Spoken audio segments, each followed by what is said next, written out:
สบายดีเนาะทุกคนเนาะอยู่ครัวเซบังเฮียงเนาะบ้านบ้านทาโคงเมืองเซโปนแขวงสะหวรรณเขตเนาะนี่เนาะบรรยากาศเนาะตอนเช้าเนาะ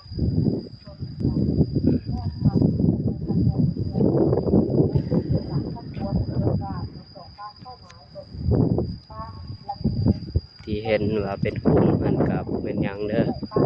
เขาพูดเอาคำเนาะชาวบ้านเขาพูดเอาคำเนาะเขาบางเอาคำเดี๋ยวนี้คือเซบังเฮียงเป็นพวกเขากำลังมาแล้ว2-3คนบรรยากาศเนาะสวยงามเนาะ